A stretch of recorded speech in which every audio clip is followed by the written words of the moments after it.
Salut tout le monde, aujourd'hui on va parler des complices du pervers narcissique.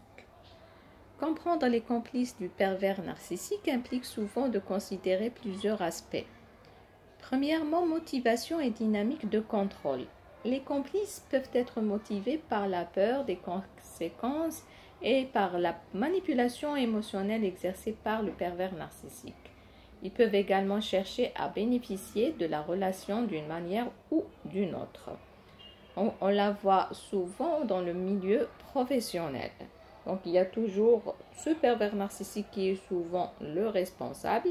Il y a autour de lui des complices, des personnes très proches de lui qui amplifient la pression sur la victime.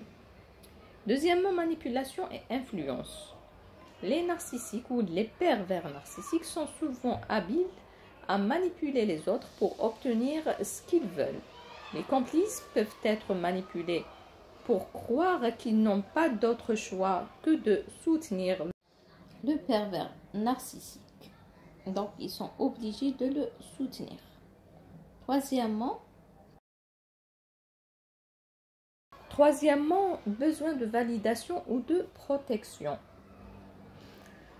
Donc, c'est la lâcheté qui pousse les gens à être complices avec le pervers narcissique. Vraiment, il faut être vraiment courageux pour confronter un pervers narcissique et pour être juste et soutenir la victime. Donc, certains complices peuvent trouver un sentiment de sécurité ou de valeur en soutenant le pervers narcissique, même si cela signifie ignorer ou tolérer des comportements nocifs.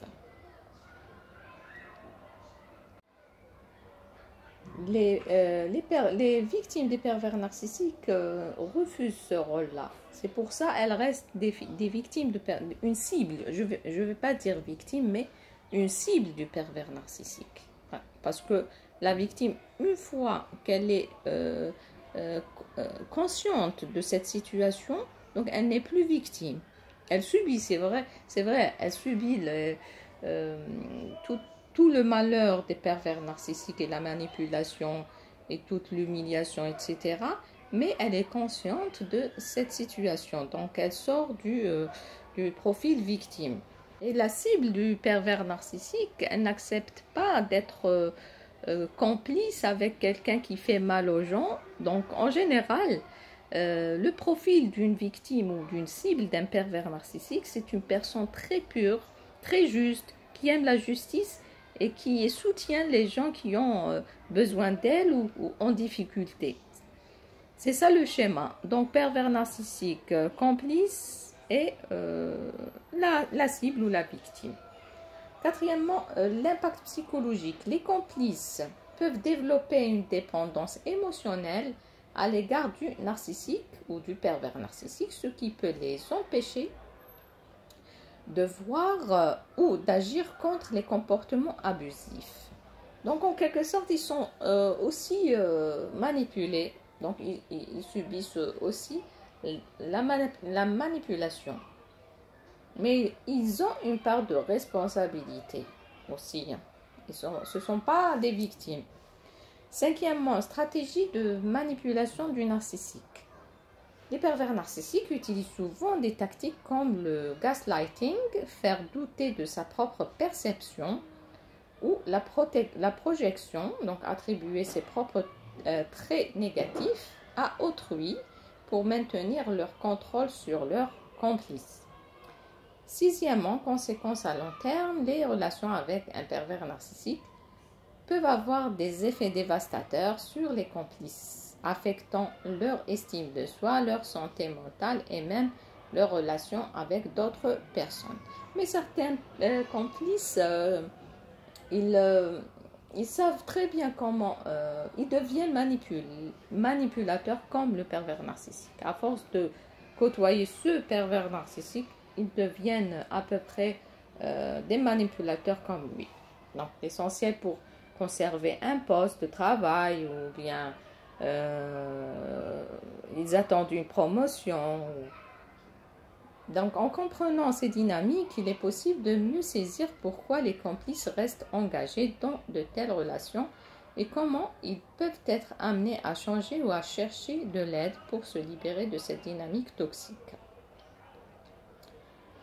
Il est compréhensible de ressentir de la colère envers les complices qui soutiennent activement un pervers narcissique contre ses victimes.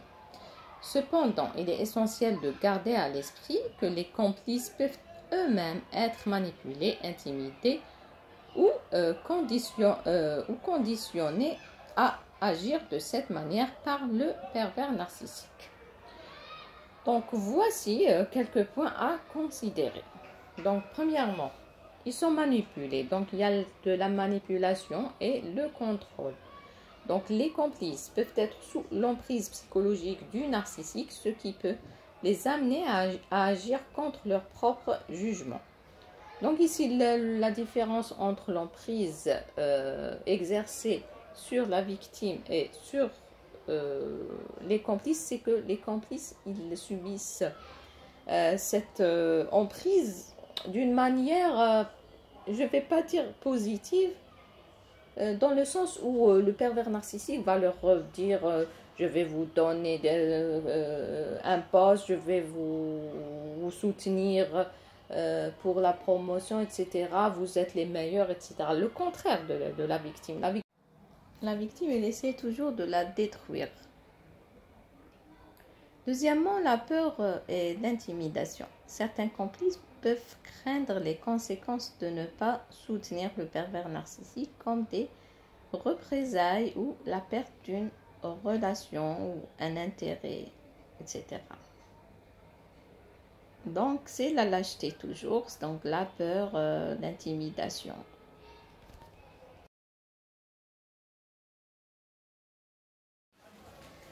Et croyez-moi, le poids créé par les complices du pervers narcissique, c'est plus lourd que le poids créé par le narcissique lui-même. Troisièmement, manque de conscience. Ils peuvent, les complices, peuvent ne pas réaliser pleinement l'impact de leur action. Et lorsque le pervers narcissique disparaît de la vie de ses complices et de sa victime, donc il disparaît de leur vie, plusieurs scénarios peuvent se produire. Premièrement, les complices pouvant se retourner contre la victime. Donc, ils maintiennent le schéma qui a instauré le pervers narcissique.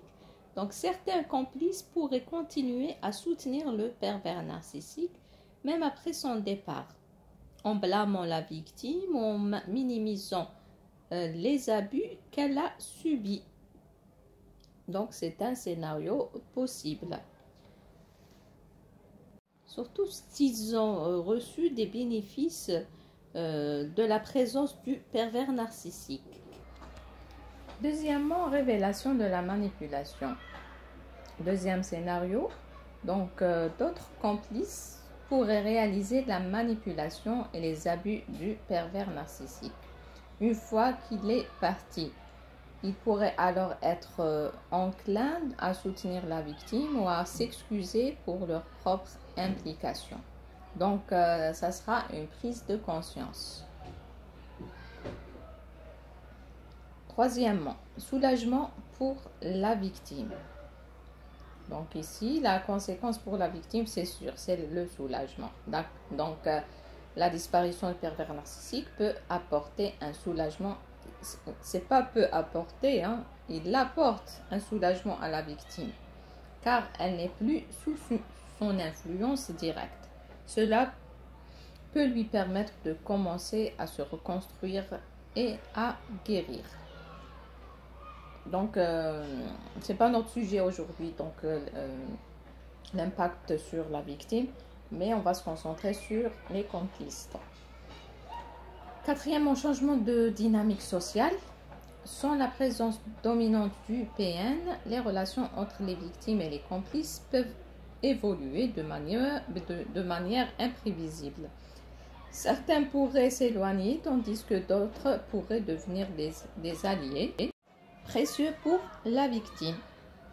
En général, chaque situation est unique et dépend des personnalités impliquées, de la durée et de l'intensité des abus, ainsi que de la manière dont les complices et la victime réagissent émotionnellement et socialement après le départ du pervers narcissique. Il est souvent conseillé à la victime de chercher un soutien professionnel et de se concentrer sur sa propre guérison et sa sécurité émotionnelle pendant cette période de transition. À la fin, ce que je veux dire, c'est que s'il y a une solidarité entre la victime et les complices, ou bien, bon, on ne les appelle pas complices, les gens qui entourent le pervers narcissique, s'il y a une complicité entre victime et ces personnes, il n'y aura pas de problème. La victime, elle s'isole pas, elle va pas se sentir seule. Donc, l'entourage et les complices du pervers narcissique, c'est très... il a un rôle très dévastateur sur la victime. J'espère que j'ai bien exposé le rôle ou bien le profil des personnes qui entourent le pervers narcissique ou les complices du pervers narcissique. Puisqu'on ne peut pas les ignorer, ils sont dans la scène, ils ont un rôle dans la dynamique pervers narcissique victime. Et voilà mon exposé d'aujourd'hui. Merci, à la prochaine.